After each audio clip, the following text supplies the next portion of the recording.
ကချင်ပြည်နယ်ဖားကန့်မြို့နယ်ဟောင်ပါကြီးရွာအုပ်စုဆယ်စင်းကြီးရွာမှာကျွန်တော်တို့ဆရာမဇနီးမောင်နှံဟာ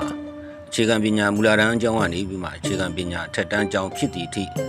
တာဝန်ထမ်းဆောင်ခဲ့ပါတယ်။ဒါကြောင့်ကျောင်းဆောင်တွေဆောက်လုပ်ခဲ့တဲ့မှတ်တမ်းကိုနောင်လာနောက်သားများသိစေချင်တဲ့လုပ်ငန်းတင်ဆက်ပေးလိုက်ပါတယ်ဗျာ။1992-93ပညာသင်နှစ်မှာကျွန်တော်တို့ရောက်ခဲ့ပါတယ်။ဒါကျွန်တော်တို့ရောက်တော့ဒီတစ်ဆောင်ပဲရှိပါတယ်။ဒါရုံမိုးထီယန်ကားလေးပေါ့ဒီကျောင်းဆောင်လေးကကျောင်းသား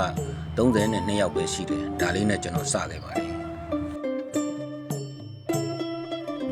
1994-95ပြည်နယ်အသင်းနှစ်ရောက်တော့ဥက္ကဋ္ဌဥက္ကာမောင်ရဲ့လက်ထက်ပေါ့ဗျာသူ့အိမ်မှာရွာသူရွာသားတွေခေါ်ပြီးတော့မှဒါ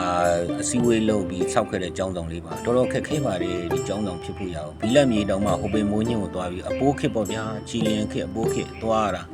ဘီလက်မြေတဲပါညာဆောက်ပေါ့တစ်တွေဝါးတွေပေါ်တော့လေလွှတ်သမားတွေနဲ့ဒါတိန်တယောက်တစ်တွေခုတ်ပြီးတော့မှဒါပြင်နေဆွဲကြဆောက်ကြပြူကြနဲ့ကိုအားကိုခက်ခဲဆောက်ခဲ့တဲ့ကျောင်းဆောင်လေးပါဇမူရရွှေကျောင်းဆောင်ဆိုမှအမိပေးထားပါတယ်ဗျာ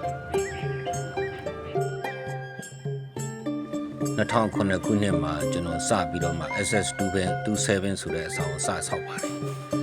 ဒီအဆောင်ကတော့နိုင်ငံတော်ငွေ300ပါပါတယ်ကျွန်တော်ဆောက်ခဲ့တဲ့ကျောင်းဆောင်ထဲမှာဒီဆောင်ပဲ300ရပါတယ်ကျန်တဲ့ကျောင်းဆောင်တွေကတော့ကိုအားကိုပါပဲအဲ့တော့မိဘရရွာငွေက900လောက်ပါပါတယ်ရှိုင်းဟုတ်ဆရာမကြီးဒေါက်တာဒေါခင်ကြီးက300ပါပါတယ်ဒါကြောင့်2010မှာကျွန်တော်အပိဓာဆောက်လုပ်နိုင်ပါတယ်အကယ်ဒမီရွှေကျောင်းဆောင်ဆိုပြီးမှနာမည်ပေးထားပါတယ်ဗျာဒါဆယ်စင်းမှာတတိယမြောက်ဆောက်တဲ့ SS24 ပေါ့ဗျာဒါတင်ကြီးရွှေကျောင်းဆောင်လို့2017မှာကျွန်တော်ပြီးပါတယ်အလူရှင်တွေကတော့ကျွန်တော်စာတန်းထိုးထားတဲ့အတိုင်းပါပဲ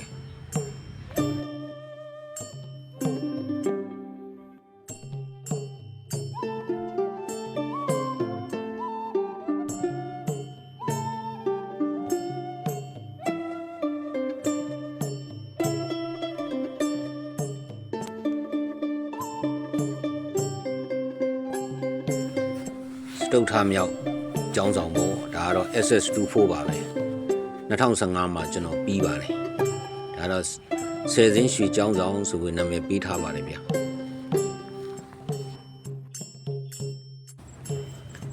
မိဘရဲရွာငွေက300ကျော်ပါတယ်ဒီကျောင်းဆောင်ကဒါဆယ်စင်းမှာနောက်ဆုံးကျွန်တော်ဆောက်တဲ့ကျောင်းဆောင်ပဲဘောလုံးဝင်းထိပ်ကကျောင်းဆောင်ပါပြီဒါကော်မတီတွေတော့ကျွန်တော်မပြောပြတော့ပါဘူးကျွန်တော်အကြောင်းသိချင်ကော်မတီတွေအားလုံးသူတို့သိပါတယ်ကျွန်တော်ငွေရေးကြီးရေးကိုကျွန်တော်မကင်ပါဘူးကျွန်တော်အလူခံရအောင်လုပ်ပေးတယ်ကျောင်းပုံစံဒီဇိုင်းဆွဲတယ်ကျောင်းဆင်တွေရအောင်ကျွန်တော်လုပ်ပေးခဲ့ပါတယ်ကျွန်တော်တို့ဇနီးမောင်နှံလည်းမရတော်လို့မဟုတ်ပါဘူးဆရာဆရာမတွေကျွန်တော်လှုပ်ဖို့ကင်ဘက်ဒီနဲ့အကုန်လုံးဒါရရွာလူတို့နဲ့စီယုံကြလို့ပါပဲစီလုံးနဲ့ဖြစ်ခဲ့လို့ဒါအကုန်လုံးကညီကြလို့ဒီလိုဖြစ်ခဲ့တာပါပဲဒါကကျွန်တော်ဝန်ထမ်းနေအိမ်ဆောက်ခဲ့တာပါဝန်ထမ်းနေအိမ်ဆောက်ပြီးတော့နောက်ကဒါဦးလင်းခိုင်ဖြူပေါ့ဥက္ကဋ္ဌလက်ထက်မှာကျွန်တော်ဒါမြေညှိဖို့ရဒါလုပ်ပေးခဲ့ပါတယ်ဒီနေရာလဲဒါနောက်ထပ်ကျွန်တော်တို့ဒါဝန်ထမ်းနေအိမ်တစ်လုံးဆောက်ခဲ့ပါသေးတယ်ဒါကတော့ကျွန်တော်တို့ဟောကမ်းမပါဒီဟောကမ်းမအကြောင်းကတော့အားလုံးသိကြပါတယ်ကျွန်တော်တို့ဆယ်စင်းအတွက်ချပေးတဲ့ဟာလွတ်သွားမှဆိုလို့ဒါအေမာနူလာကုမ္ပဏီဥမောင်နိုင်စာအုပ်နဲ့ဒါပူပေါင်းမှုကလုပ်ခဲ့တာပါ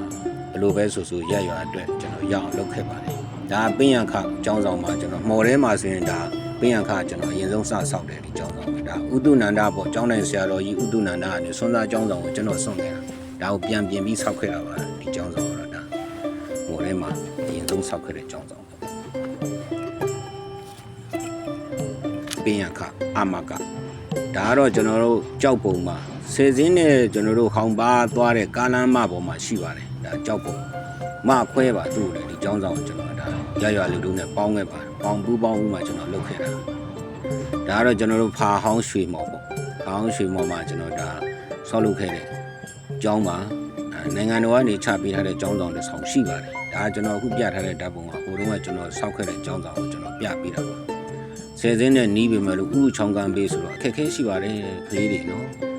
ကျောင်းဖြစ်အောင်ကျွန်တော်လုပ်မယ်ကျောင်းရှိရင်ဆရာရှိမယ်ဆရာရှိရင်ကျောင်းသားရှိမယ်ဆိုတဲ့ရည်ရွယ်ချက်နဲ့ပညာသင်ခွင့်မဆုံးရှုံးအောင်ကျွန်တော်လုပ်ပေးခဲ့တာဒါကတော့ကျွန်တော်တို့ဝေမဟောင်ပေါ့ဝေမဟောင်အမကပါ ဆယ်စင်းနဲ့ကတော့ကျွန်တော်တို့ဒါအဲ့တုန်းကတော့ကျွန်တော်တော်လန်ကြီးဗျာတော်တော်ခက်တယ်နော်ဟိုငွေမဟောင်းကနေဆယ်စင်းကိုလာဖို့ဆိုတာကယ်ရီကလည်းမတက်နိုင်ကြတာပေါ့အဓိကကတော့ကျွန်တော်တို့စီးပွားရေးအဆင်မပြေတဲ့ကျောင်းသားမိဘတွေအတွက်ရည်ရွယ်တာပါဒါကတော့ကျွန်တော်တို့မခွဲရွှေဘော်ကျွန်းပါဆွဲလက်ခတ်တို့ရွှေဘော်ကျွန်းတို့ဆိုတော့ကျွန်တော်ဥရုချောင်းကနေမှလာရတာရည်ကြီးတဲ့ခါမှာကျွန်တော်ဆယ်စင်းကိုကျောင်းတက်ဖို့ဆိုတော့ခက်ပါတယ်အဆင်မပြေတဲ့မိဘတွေကိုရည်ရွယ်ပြီးမှကျွန်တော်လုပ်ပေးခဲ့တဲ့ကျောင်းတွေပါဒါကကျွန်တော်10ကုန်းကျောင်းပါ10ကုန်းဒါကျွန်တော်နောက်ဆုံးဆောက်ခဲ့တဲ့ကျောင်းပဲဒီ10ကုန်းကျောင်းရဲ့ဆွဲလက်ခတ်ရဲ့ကျွန်တော်ကျောင်းတပုံစံနဲ့ကျွန်တော်ဆောက်ခဲ့တာပါ10ကုန်းရဲ့ဆွဲလက်ခတ်ကတော့ကျွန်တော်ဥရုချောင်းကမ်းပေးပါပဲဥရုချောင်းကမ်းမှာကျွန်တော်ပြောသလိုပဲဆက်လေးနဲ့သွားခက်တဲ့အဆင်မပြေတဲ့ကျောင်းသားမိဘတွေအတွက်ပညာသင်ခွင့်မဆုံးရှုံးအောင်ဆိုမှရည်ရွယ်ပြီးမှကျွန်တော်ကလေးကိုပို့ပို့ပြုပြီးမှကျွန်တော်လုပ်ပေးခဲ့တာပါရရွာလူတို့ဒါကျွန်တော်နဲ့စီစီလုံးလုံးနဲ့ဖြစ်ကြလို့ပါကျွန်တော်အကြောင်းကတော့ကျွန်တော်ရဲ့လုပ်ဖို့ကင်ပဲနဲ့ကျွန်တော်အကြောင်းကော်မတီတွေတည်ပါတယ်ကျွန်တော်တို့ဆိုလဲဒါအခုဆိုနော်ကျင်းနှခမ်းရောက်နေပါပြီကြွားနေတာမဟုတ်ပါဘူးနောင်လာနောက်သားတွေတည်ဖို့ရအတွက်ပါနော်ကျွန်တော်တို့ဇီးမောင်နာအနှစ်30ကျော်ဆယ်စင်းမှာဘူလာတန်းကနေပြီးမှထက်တန်းဖြစ်တည်ထိကျွန်တော်လုပ်ပေးခဲ့တာနော်ပြင်ဆင်2018မှာကျွန်တော်ပြင်ဆင်ယူလိုက်တယ်အဲ့ဒီပင်စင်မယူခင်မှာကျွန်တော်အကုန်လုံးအထက်တန်းဖြစ်တည်ထိကျွန်တော်စွမ်းစမ်းတမဆယ်စင်းကိုလုပ်ခဲ့ပါတယ်ဒေါက်တာဒေါခင်ခင်ရှိုင်းဟုတ်ကဒါ300လှူလိုက်လို့ကျွန်တော် SS27 ကြီးပြီးသွားတာပါကျေးဇူးအများကြီးတင်ပါတယ်ကျေးဇူးတင်ရမယ့်လူတွေအများကြီးပါပဲဗျာဒီအလုံးကျေးဇူးတင်ထိုက်တယ်အားလုံးကိုကျေးဇူးတင်ပါတယ်ကာယကံဝစီကံမနောကံကံ3ပါးနဲ့ပြမှားခဲ့တာရှိရင်လည်းကျွန်တော်ကိုခွင့်လွှတ်ကြပါအားလုံးကျေးဇူးတင်ပါတယ်ဗျာ